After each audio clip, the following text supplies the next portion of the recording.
तो last class में हमने ये कर लिया था कि प्लेन पोलराइज लाइट क्या होती है, अनपोलराइज लाइट क्या होती है और उसका रोटेशन क्या होता है। ठीक है, इसको जरा समझने की कोशिश करेंगे कि ये जो है हमारे पास this is a source of plane polarize light. यहाँ पर एक बल्ब ले लिया हमने and it was a source of plane unpolarize light जो कि यहाँ से निकल रही थी। यहाँ से जो लाइट निकल रही है अनपोलराइज लाइट है। अनपोलराइज लाइट को हम ऐसे इंडिकेट करते हैं, एक डॉट। ये डॉट के रिप्रेजेंट कर रहा है कि ऊपर नीचे ऐसे वाले ऑसिलेशन है इसके अंदर, और ये जो है एरोज ये तो ऐसे इंडिकेट कर ही रहे हैं। ठीक है, और फिर यहाँ पर हमारा ये इस तरह से ये हमारी हुई अनपोलराइज लाइट। जब हम इस अनपोलराइज लाइट को पास करते हैं थ्रू अ पोलराइजर, ये हमारा पोलराइजर है इस प्लेन का, तो जब लाइट इसमें से निकल जाएगी तो सिर्फ ये वाले कंपोनेंट इसके बचेंगे, ये वाली लाइट के कंपोनेंट बचेंगे, और जो ऐसे ऐसे वाले कंपोनेंट थे वो खत्म हो जाएंगे क्योंकि वो इसमें से क्रॉस नहीं कर पाएंगे। अंडरस्टूड। अब इसके बाद में आगे यहाँ पर हमने कोई कंपाउंड रखा, तो कंपाउंड रखने से जब इसके थ्रू पास होगा तो दो तरह के केसेस पॉसिबल हैं। Two cases are possible. दो केसेस क्या क्या है? तो केस वन तो ये पॉसिबल है कि जो प्लेन पोलराइज लाइट यहां से ऐसे जा रही थी, अंडरस्टूड, जो प्लेन पोलराइज लाइट यहां से ऐसे जा रही थी वो उस सब्सटेंस से पास होने के बाद में वो कुछ ऐसे घूम जाए, जब पास होगी तो it can move like this. तो जो ऐसे उसका रोटेशन हो गया, तो ये रोटेशन कैसे हुआ है? ये रोटेशन हुआ है क्लॉकवाइज, या फिर इसको बोलेंगे this rotation is towards right. तो अगर ऐसा होता है तो इस वाले कंपाउंड को हम कहेंगे डेक्स्ट्रो रोटेटरी। ठीक है, इसको हम बोलेंगे डेक्स्ट्रो रोटेटरी।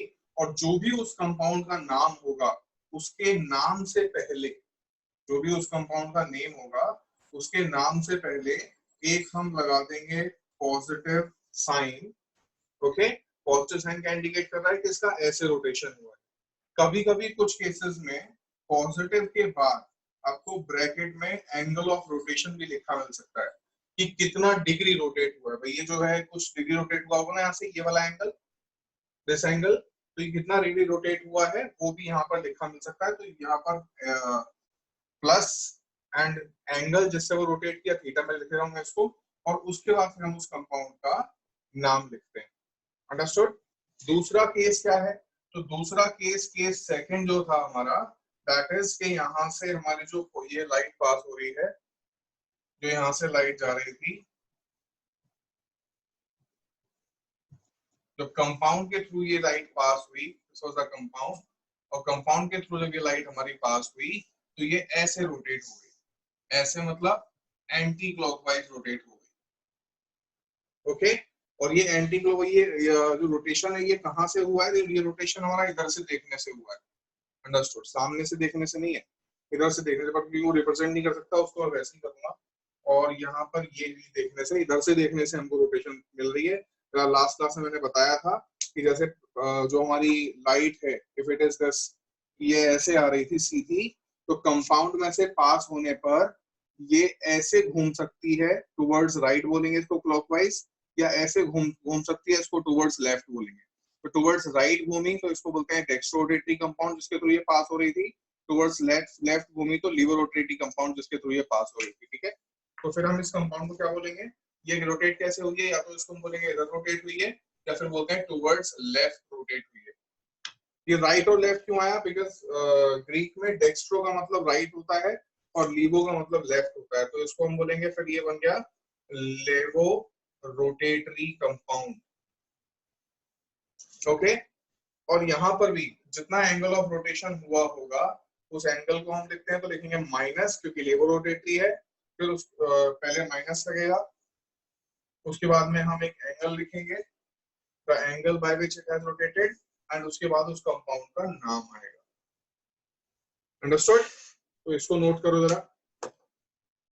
एक थर्ड केस ये भी पॉसिबल है, ये जो लाइट यहाँ से पास हुई सॉल्यूशन में से, इसमें कोई भी रोटेशन ना हो। ठीक है, जब ये लाइट यहाँ से ऐसे जो जा रही थी प्लेन पोलराइज्ड लाइट, इसको after passing through the given compound given solution, उसके पास होने के बाद भी इसमें बिल्कुल रोटेशन ना हो, ये जैसी थी वैसे ही रहे, तो in case of no rotation we say that the compound is optically inactive. ठीक है, तो कंपाउंड जो है वो हमारा ऑप्टिकली इनएक्टिव है, इसको लिखो जरा। इसके बाद एक बात का जवाब देना कि मान लो यहां से जो प्लेन पोलराइज लाइट जा रही थी, तो मैंने इसको एक ऐसे सॉल्यूशन से पास कराया जिस सॉल्यूशन में बराबर अमाउंट में 50% इसके अंदर डेक्स्ट्रो रोटेटरी कंपाउंड है और 50% इसके अंदर लीवो रोटेटरी कंपाउंड है बराबर अमाउंट में, ठीक है, और उनका ऑप्टिकल रोटेशन भी बराबर है, एंगल मतलब जितना एंगल ये वाला डेक्स्ट्रो राइट में घुमाएगा उतना एंगल ये लीवो वाला लेफ्ट में घुमाएगा। अंडरस्टूड? तो अब जो यहाँ से लाइट पास होगी उसका कोई रोटेशन होगा कि नहीं होगा? नहीं होगा। नहीं होगा। तो इस वाले केस में भी जो रोटेशन है वो नहीं होता। तो इस वाले केस में जो 50% डेक्स्ट्रो और 50% लीवो बराबर अमाउंट में कोई सॉल्यूशन होता है, so this type of mixture, this type of solution is called racemic mixture. Okay, racemic mixture. तो racemic mixture क्या होता है? It is an optically inactive mixture containing containing both dextro and levorotatory compounds in equal proportion. Okay? अभी definition लिखना होगा, पहले ये समझ लो, इसको बस डायग्रामेटिकली और ऐसे कर लो, तो इसको लिखो। सर ये केस 3 में ही आ गया। क्या आ गया? ये केस 3 में ही आ जाएगा ना? केस 3 में हाँ बोल सकते हो, या अलग, ये तो अलग ही हो गया। एक तो हो गया कि कंपाउंड ऑप्टिकली एक्टिव ही नहीं है, दूसरा है कि एक्टिव तो थे लेकिन दोनों का मिक्सचर हो गया एक। सर अगर प्रोपोर्शनल 70% 30% का तो क्या आएगा? तब तो रोटेशन होगा, तब रेसिमिक मिक्सचर नहीं बोलेंगे उसको। अगर ये दोनों इक्वल अमाउंट में तभी इसको रेसिमिक मिक्सचर बोलेंगे। हाँ हाँ हाँ बिल्कुल बिल्कुल। ओके, तो सर इस वाले केस में ये जो कंपाउंड है ये भी ऑप्टिकली इनएक्टिव हो गया? नहीं, कंपाउंड ऑप्टिकली इनएक्टिव नहीं है, मिक्सचर ऑप्टिकली इनएक्टिव है। मिक्सचर, दोनों कंपाउंड का मिक्सचर ऑप्टिकली इनएक्टिव है। ओके, तो आगे बढ़ते हैं फिर। अब देखो यहाँ पर ये जो ऑप्टिकल एक्टिविटी है ये तो हमने एक्सपेरिमेंटली देखी कि भाई प्लेन पोलराइज्ड लाइट रोटेट होगी तो ऑप्टिकली एक्टिव, नहीं रोटेट होगी तो नहीं ऑप्टिकली एक्टिव। तो सवाल ये आता है कि हम फॉर्मूला को या स्ट्रक्चर को देख करके बता सकते हैं क्या कि कोई कंपाउंड ऑप्टिकली एक्टिव है या नहीं? तो ये कैसे देख सकते हैं? देखो, उसके लिए एक प्रॉपर्टी होती है जिसको हम बोलते हैं कायरलिटी। कायरलिटी, तो अगर किसी कंपाउंड के अंदर कायरलिटी है तब तो वो ऑप्टिकली एक्टिव होगा, अगर कायरलिटी नहीं है तो वो चीज ऑप्टिकली इनएक्टिव होगी। अंडरस्टूड? तो ये इसको कायरलिटी को अभी आगे समझते हैं। पहले एक काम करो, जो अभी हमने जितनी भी चीजें लिखी है ना उनकी डेफिनेशंस लिख लो एक जरा, उसके बाद फिर स्टार्ट करते हैं। डेफिनेशन किस किस की लिखनी है? डेफिनेशन लिखेंगे हम अनपोलराइज्ड लाइट की, डेफिनेशन लिखेंगे हम प्लेन पोलराइज्ड लाइट की, प्लेन पोलराइज्ड लाइट, डेफिनेशन लिखेंगे optically active compound, optically active, optically inactive compound, फिर ऑप्टिकली एक्टिव के दो टाइप्स आ जाएंगे, डेक्स्ट्रो एंड लीवो, इनकी डेफिनेशन, और फिर रेसिमिक मिक्सचर की डेफिनेशन। ओके, तो ये पहले डेफिनेशंस लिख लो सब, उसके बाद फिर आगे हम कायरलिटी पे चलते हैं। राइट, तो फर्स्ट डाल देना अनपोलराइज्ड लाइट। अनपोलराइज्ड लाइट बोलो। Yes sir. हाँ लिखो जरा, unpolarised light, unpolarized light is that light in which electric and magnetic field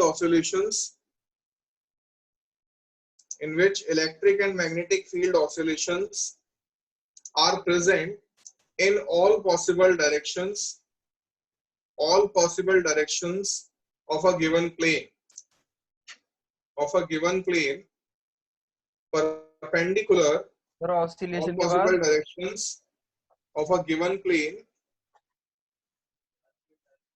all possible directions of a given plane perpendicular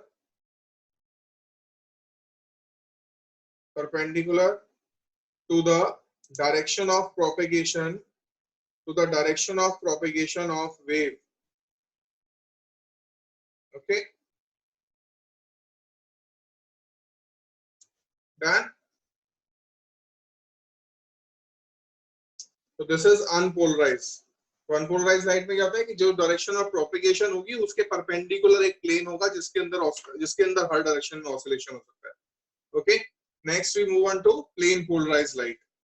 तो लिखना plane polarized light.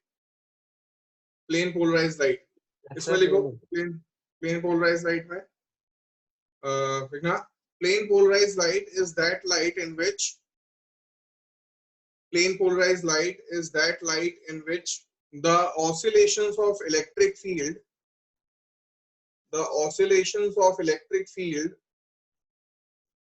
are restricted to a single plane, full stop. This plane contains the direction of propagation of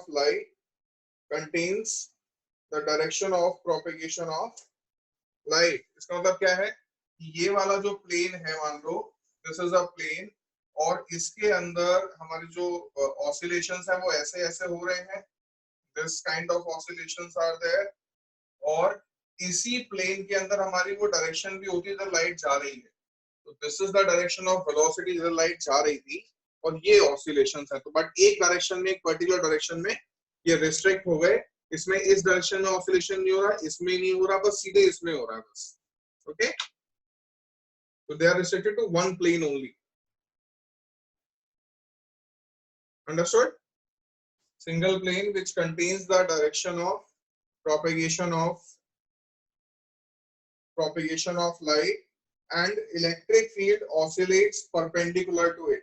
ये बना लेना, and electric field oscillates perpendicular to it. इसको बना लो, ये electric field oscillations हैं. Done sir. इसके बाद next लिख दो optically active compound. Optically active compounds are those compounds which can rotate the plane of a plane polarized light,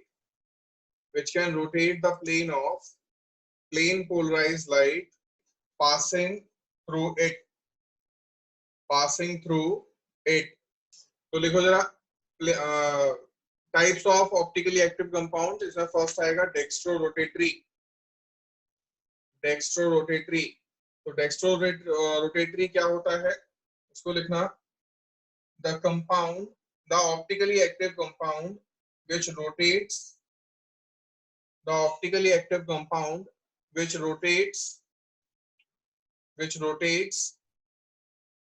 the plane of polarized light, which can rotate the plane of polarized light,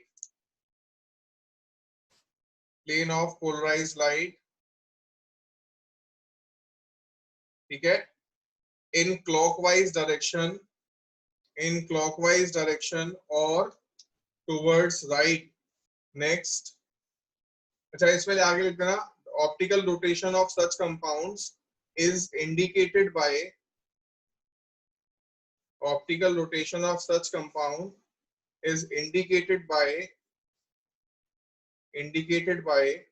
placing a symbol plus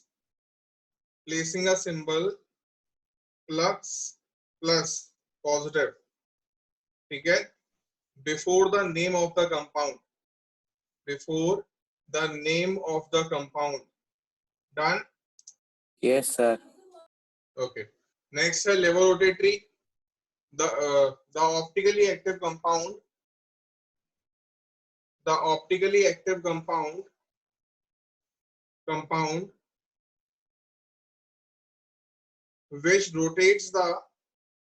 which rotate the plane of polarized light which rotate the plane of polarized light in anti-clockwise direction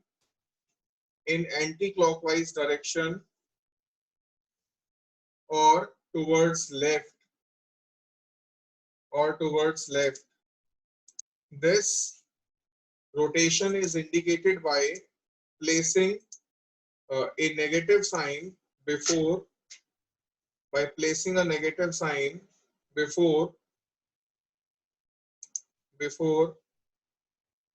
the name of that compound. Done ये. इसके बाद optically inactive लिखो. Optically inactive ना, optically inactive compounds are those compounds. Optically inactive compounds are those compounds which cannot rotate the plane of plane polarized light,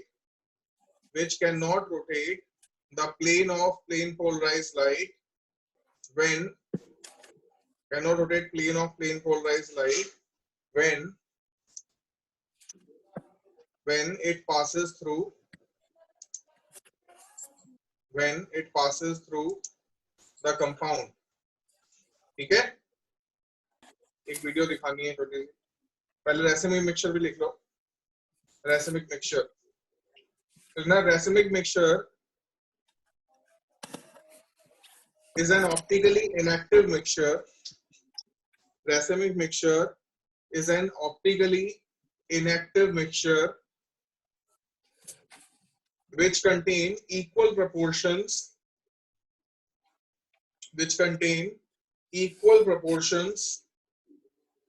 of a dextrorotatory and a levorotatory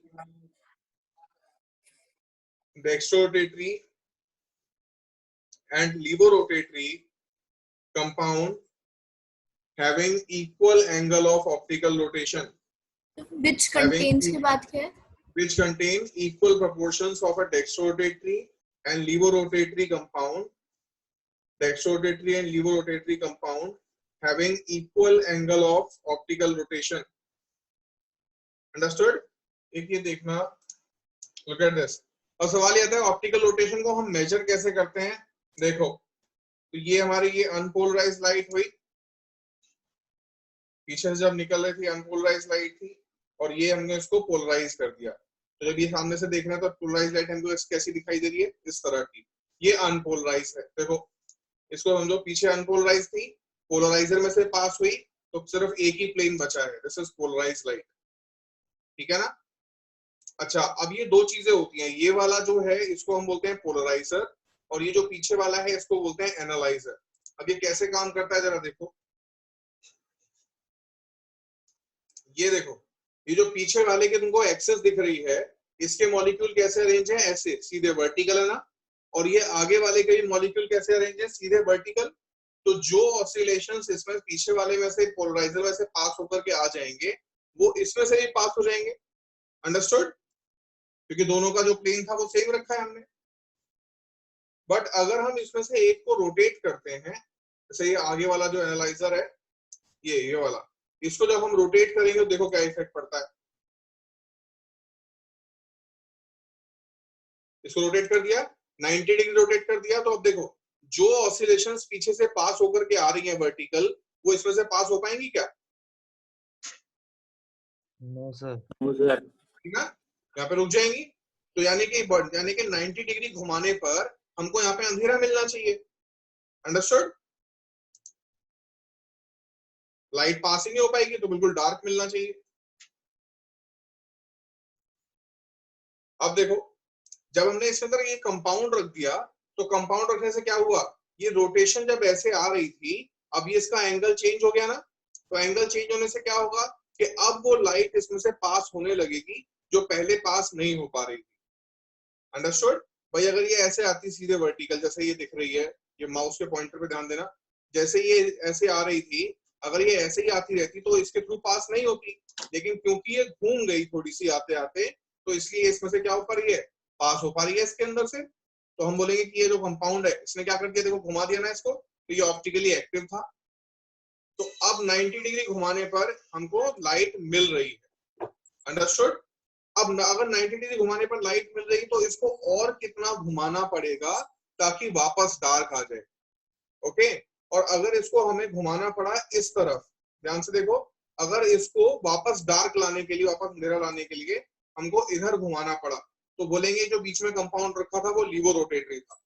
और अगर इसमें dark लाने के लिए वापस इनको उसको इस तरफ घुमाना पड़ा, इस एनालाइजर को इस तरफ घुमाना पड़ा, तो हम बोलेंगे कि ये कंपाउंड कैसा था, लीवो, वो डेक्स्ट्रो रोटेटरी था। इधर घुमाना पड़ा तो डेक्स्ट्रो, इधर घुमाना पड़ा तो लीवो। आगे इसको समझना जरा, कैसे घुमाना पड़ा ये हमको, इधर की तरफ घुमाना पड़ा ना ये वाला, ताकि वापस डार्क मिले। तो क्योंकि इधर घुमाना पड़ा है तो ये क्या हुआ, हमारा लीवो रोटेटरी हुआ, और जितना डिग्री एंगल घुमाना पड़ेगा वो उसकी ऑप्टिकल रोटेशन हो गई, अंडरस्टूड। देखो इस चीज को जरा समझना। ये वाला समझ नहीं आया, क्या जो आपने अभी बोला इधर ना घुमाएंगे, ये वाला ऐसे। उसमें देखो यार, तो क्लियर दिख रहा है। और किसी को प्रॉब्लम है इसमें, ये बात समझने में? एनीवन, बाकी किसको समझ आया वो बताओ।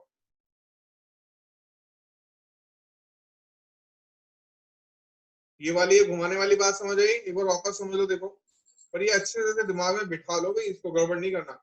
अभी ये जो यहाँ पर से देखो, जब वापस ध्यान समझो, ये जो लाइट ये सीधे आ रही थी तो सीधे पीछे में से पास हो गई, लेकिन आगे से नहीं हो पा रही है ना। जब नहीं हो पा रही, अब ये बीच में कंपाउंड रखने पर क्या चेंजेस आते हैं वो ध्यान से ऑब्जर्व करना। जब बीच में रख देंगे कंपाउंड, अभी देखो यहाँ पर परपेंडिकुलर में डार्क था, बीच में जब कंपाउंड रख दिया तो ये आ तो रही थी ऐसे वर्टिकल, लेकिन बीच में ये टेढ़ा हो गया ना, देखो टेढ़ा हो गया। तो पहले लाइट इसमें से देखो, इसकी एक्सिस ऑब्जर्व करना भाई, इसकी जो एक्सिस थी पहले, ये वाली एक्सिस कैसी थी, वर्टिकल है यहाँ पर, है ना, ये वर्टिकल एक्सिस है। और इसकी एक्सिस कैसी है यहाँ पर, इसकी एक्सिस ऐसे है, परपेंडिकुलर है। तो लाइट को पास नहीं होना चाहिए था, जैसा कि हमने अभी देखा इससे पहले, लेकिन लाइट यहाँ पे दिख रहा है हमको कि ये पास होने लगी है। लुक एट दिस, ये ब्लैक वाली लाइन जो दिख रही है, लाइट सर पास होने सारी हो लगी। जाएंगी पास? हाँ सारी हो जाएगी, ये जो भी आ रही है वो टेढ़ी होते होते आ रही है ना। अच्छा, हूँ। ठीक है भाई, यहाँ तक क्लियर है? Yes sir. Yes sir. ठीक है, अब आगे बढ़ते हैं फिर। तो इसके बाद यहाँ पर जरा पीछे ऑब्जर्व करना, जब इसको हम देखते हैं यहाँ से, अभी यहाँ पे लाइट मिल रही है ना, 90 डिग्री पर ही था। 90 डिग्री पर इससे थोड़ी देर पहले जब हमने इसको देखा था, थोड़ी देर पहले, तो पीछे हमको लाइट नहीं मिल रही थी। देखना ध्यान से, ये देखो, पहले 90 डिग्री पे क्या मिल रहा था हमको, डार्क। पहले 90 डिग्री पे ये नहीं, वहीं पर है, इसको तो हमने हिलाया नहीं, पहले डार्क मिल रहा था, लेकिन कम। हाँ लुक एट दिस। तो इसको जब देखें, अभी ये वाली बात क्लियर हो गई ना, कि ये वाली एक्सिस ऐसे थी, ये वाली एक्सिस ऐसे थी, इससे पहले लाइट पास नहीं हो रही थी, लेकिन क्योंकि यहाँ पर ये टेढ़ा हो गया, ये वाला पोर्शन देखो यहाँ पर, ये वाली चीज अगर समझ आ रही हो कि ये वो जो है हमारा, ये चीज ये टेढ़ी हो गई है, अंडरस्टूड। यहाँ पर ध्यान से देख पाओ तो ये पहले कैसे आ रहा था, पहले ये वर्टिकल आ रहा था, लेकिन अभी यहाँ पर दिख रहा है कैसे टेढ़ा हो गया ये। और क्योंकि ये टेढ़ा हो गया है तो इस वजह से यहाँ पर ये पहले पास नहीं हो पा रहा था, लेकिन टेढ़ा होकर के पास हो रहा है, अंडरस्टूड। और जब ये ऐसे पास होगा तो हमको, जब इसमें पीछे हम इसको ऑब्जर्व करेंगे तो वहां पर हमको पीछे लाइट इसके अंदर मिलेगी। पहले डार्क होना चाहिए था, देखो वापस लाइट मिल रही है। अब लाइट ना मिले इसके लिए क्या करना पड़ेगा, पहले ये 90 डिग्री पर तो ऑलरेडी है, ये जो पहले जहां पर हमने पॉइंट कर दिया था 90 डिग्री पर, तो ये पहले से यहाँ पे टिका हुआ है। पहले 90 डिग्री पे हमको लाइट नहीं मिल रही थी, लेकिन अब 90 डिग्री पे लाइट मिल रही है, तो इसको हमको रोटेट करना पड़ेगा ताकि वापस हमको डार्क मिल जाए। तो अगर हम इसको इधर रोटेट करें और वापस हमको डार्क मिल गया तो ये लीवो रोटेटरी हो गया, और अगर इसको उधर इधर रोटेट करेंगे और डार्क मिल गया तो ये हमारा डेक्स्ट्रो रोटेटरी हो गया। अब देखो जरा इसको रोटेट कैसे किया ये समझना।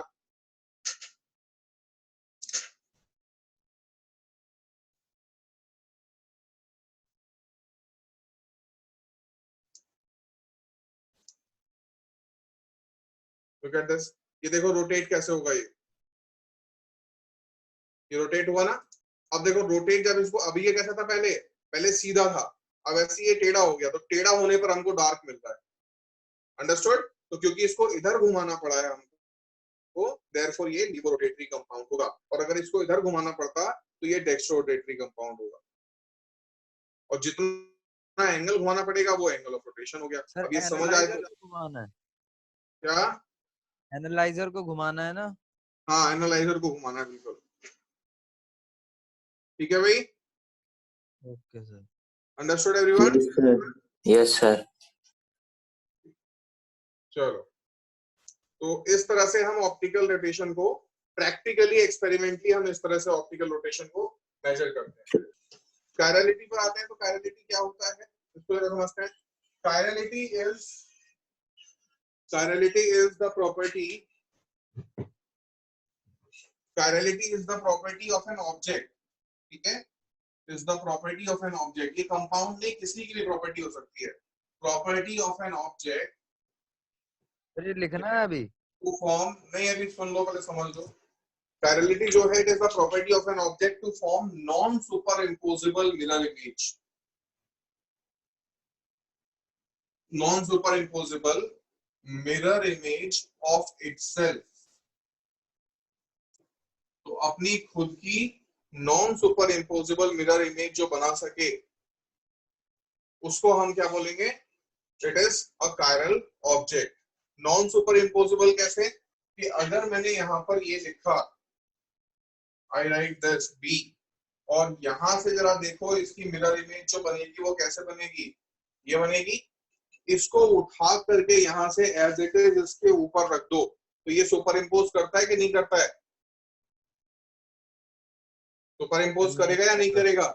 सर नहीं करेगा। नहीं करेगा ना, तो ये हमारा क्या हो गया, ये कायरल हो गया, क्योंकि ये सुपर इम्पोज नहीं कर रहा है। और अगर मैं यहाँ पर ये बनाऊं, देखो ये बनाया, तो ये इसकी मिरर इमेज ऐसी बनेगी। इसको उठा करके यहाँ रखेंगे, सुपर इम्पोज करेगा कि नहीं करेगा? सर करेगा। कर जाएगा। तो इसका मतलब ये जो है, इट इज नॉन कायरल और अकायरल। अंडरस्टूड? तो पहले इसको लिख लो, एंड देन फिर आगे चलते हैं कि कायरल कंपाउंड क्या होता है। कायरल कंपाउंड की क्या पहचान है? तो कोई भी अगर कार्बन कंपाउंड है, वो कायरल कब होता है? वो कायरल तब होगा जब उसकी चारों वैलेंसीज पर 4 डिफरेंट ग्रुप अटैच होंगे, तो वो जो है वो कायरल हो जाएगा। जैसे इसमें अगर मैं देखूं, तो ये क्या बनेगा? It will be this C, इधर आ जाएगा S, इधर आ गया Q, इधर आ गया P, और इधर आ गया R।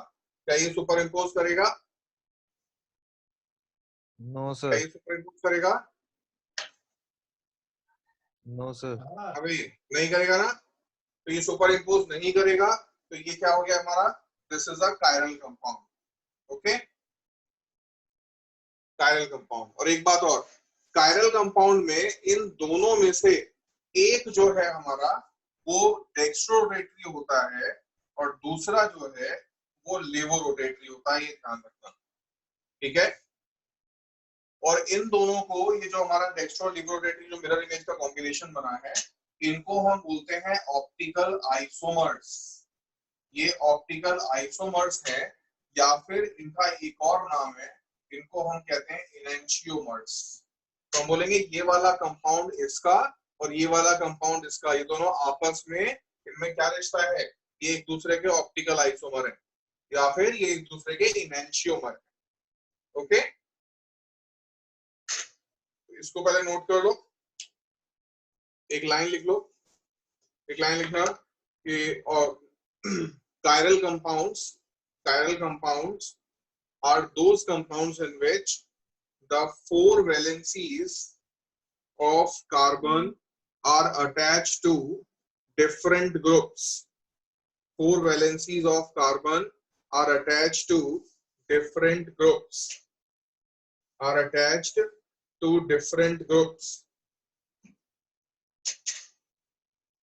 Okay,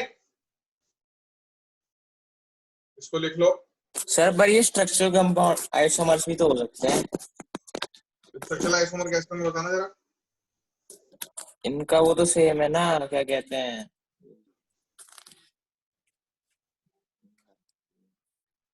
क्या सेम है?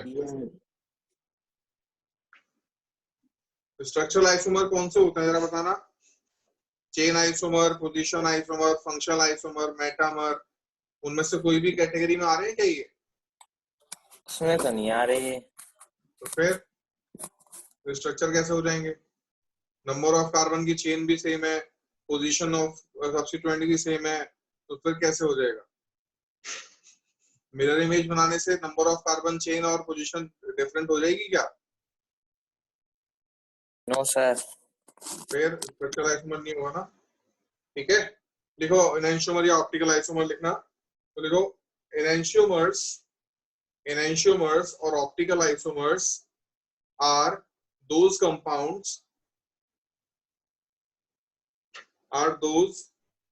compounds, which are non-superimposable mirror images of each other,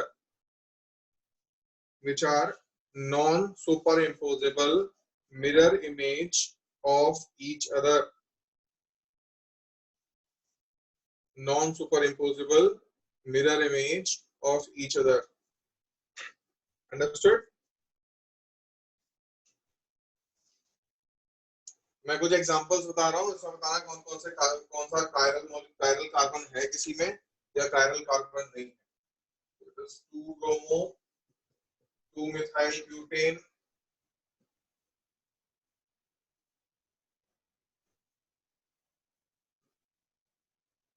2 4 dichloro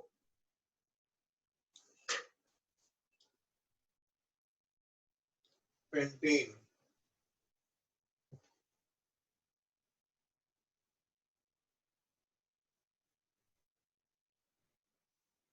isopropyl chloride. बताना 2 ब्रोमो, 2 मिथाइल ब्यूटेन। इसमें पहला वाला कायरल है। पहला कायरल है, कैसे देखो 2 क्लोरो 2 ब्रोमो 2 मिथाइल मिथेन क्या 2 ब्रोमो 2 मिथाइल ब्यूटेन है ना, तो 2 पे Br और 2 पे मिथाइल ब्यूटेन, ये कायरल है। Yes sir. ये कायरल नहीं है। अरे ये सेम सेम नहीं हो गए। तो सर वो तो कार्बन से चेंज। देखते हैं ग्रुप्स को ऐसे, तो चारों में से 2 सेम हो गए ना, चारों डिफरेंट होने चाहिए, तो ये हमारा अकायरल है। ओके सर पर ये तो non super imposable mirror image बना रहा है। नहीं मेरे लाल, ये सुपर इम्पोजिबल बन जाएगा। देखो ये C, ये CH3,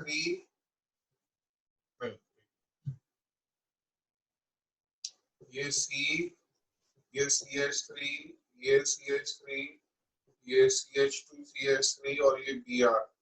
जरा बनाना मिरर इमेज, कैसी बनेगी? Superimposable, non superimposable? Superimposable ही बन रही है। Super imposable. सुपर इम्पोजिबल बन जाएगी ना। किसी भी तरह से सुपर इम्पोजिबल नहीं बननी चाहिए। अगर चारों डिफरेंट होंगे, तुम किसी भी डायरेक्शन में किसी भी तरह घुमा फिरा के बना लो, वो कभी भी सुपर इम्पोजिबल नहीं बनेगी। तो इसीलिए कह रहा हूँ चारों डिफरेंट होने चाहिए। अगर 2 भी सेम हो गए तो ये सुपर इम्पोजिबल बन जाएगी। ठीक है, ये बनेगी ना बिल्कुल एग्जैक्टली सेम। अंडरस्टूड? यस बात सर। समझ आई भाई?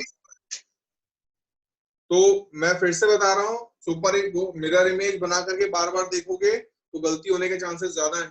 बजाय कि मिरर इमेज बना के देखने के 4 डिफरेंट ग्रुप्स देखो, वो ज्यादा बेटर है। ओके, तो ये वाला चेक करते हैं, 2,4 dichloro pentane. Let's look at this, CH3 CH Cl CH2 CH Cl and CH3।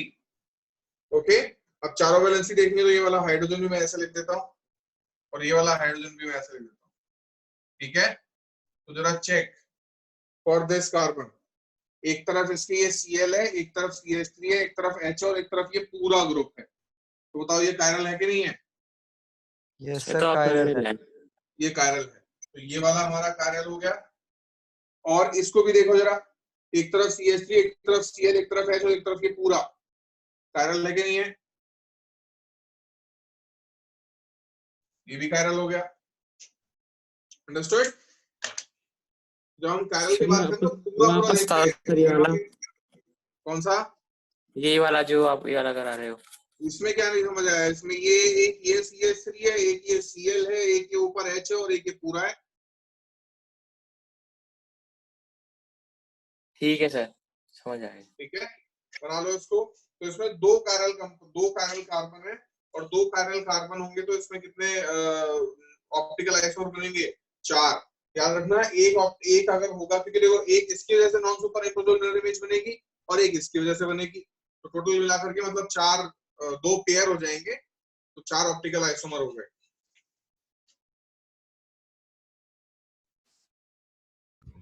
हो गया? सर इसमें, सर ये वाला जो क्वेश्चन है, इसमें हमें ऐसे पता चलेगा कि कौन से कार्बन को देखना है हमें?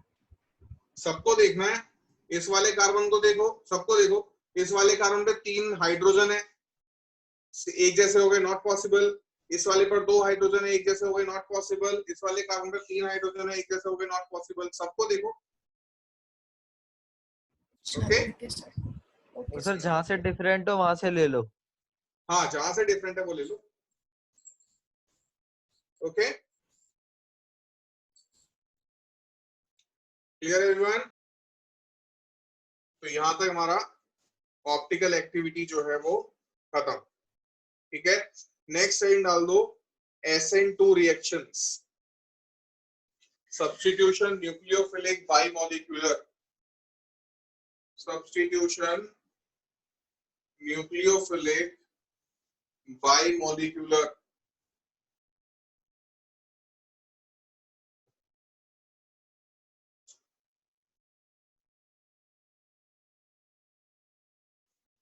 ठीक है, इनको हम बोलते हैं SN2।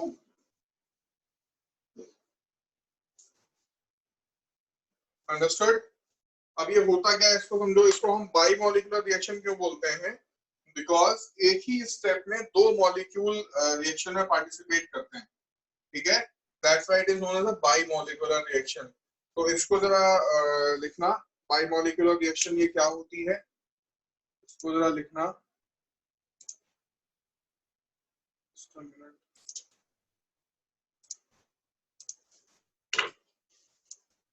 देखो, SN2 reactions, SN2 reaction is a one-step process,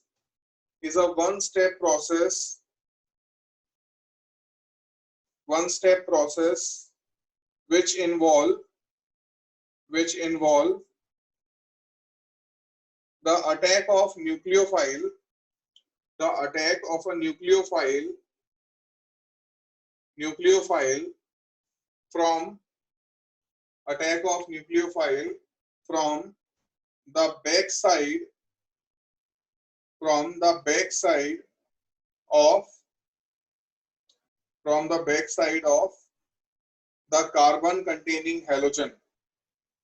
from the backside of the carbon containing halogen, okay? आगे लिखना इसी लाइन में, this reaction follows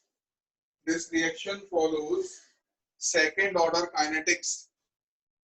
second order kinetics मतलब वही कि वन स्टेप में 2 मॉलिक्यूल पार्टिसिपेट कर रहे हैं, तो उसको सेकंड ऑर्डर काइनेटिक्स बोल देंगे। बाकी केमिकल काइनेटिक्स में आएगा फर्स्ट बुक में, तब ध्यान से देखना। फिलहाल के लोग ये याद रखो कि सेकंड ऑर्डर काइनेटिक्स फॉलो करता है। अब होता कैसे है देखो, तो यहाँ पर हमारे पास था ये एक मॉलिक्यूल है, this is a alkyl halide, और इस एल्काइल हैलाइड में हमारा जो न्यूक्लियोफाइल है Nu नेगेटिव, वो अटैक करता है फ्रॉम द बैक साइड, और बैक साइड से जब अटैक करेगा तो there will be a transition state, जिसको हम ऐसे रिप्रेजेंट करते हैं। ये हैलोजन हो गया, बॉन्ड टूटने के प्रोसेस में है, और ये वाला बॉन्ड बनने के प्रोसेस में। ओके, इसको हम क्या बोलते हैं? एक्टिवेटेड कॉम्प्लेक्स, कॉम्प्लेक्स, ये रिएक्शन इंटरमीडिएट है, ये हमारा एल्काइल हैलाइड है, एल्काइल हैलाइड, और ये जो है this is our nucleophile. Understood? Sir इस कंपाउंड को एक्टिवेटेड कॉम्प्लेक्स बोलते हैं। हाँ, ये पूरा जो बना है बीच में ये एक्टिवेटेड कॉम्प्लेक्स है। अब इसमें से क्या होगा, जो हैलाइड आयन है वो निकल जाएगा, ये बॉन्ड टूट के अलग, एंड फिर ये फाइनली बन जाता है लाइक दिस, और यहाँ पर ये NU अटैच हो गया। अब हम जैसा कि देख सकते हैं कि यहाँ पर ये बॉन्ड्स इधर थे और यहाँ पर ये ज्योमेट्री जो है पलट गई। अंडरस्टूड? तो यहाँ से यहाँ तक जो हुआ है this is called inversion of geometry. Inversion of geometry. अब ये इन्वर्जन ऑफ ज्योमेट्री का मतलब क्या है कि अगर ये वाला एल्काइल हैलाइड एक ऑप्टिकली एक्टिव कंपाउंड हो और ये रहा होता इनिशियली, मान लो कि ये डेक्स्ट्रो रोटेटरी है, तो ये पलट करके ये kind of a mirror image बन जाएगा एंड इट विल बिकम लेवो रोटेटरी। ठीक है? तो इस वजह से क्या होता है, हमारा ऑप्टिकल रोटेशन इन्वर्ट हो जाती है। इसको बोलते हैं इन्वर्जन ऑफ ज्योमेट्री। इसको लिख लो, हेडिंग डाल के छोड़ देना। Reactivity of alkyl halides towards SN2 reactions, this we will do in next class। इसको अभी लिखना है, काफी कुछ करना है इसमें, उसको नेक्स्ट क्लास में करेंगे। ठीक है?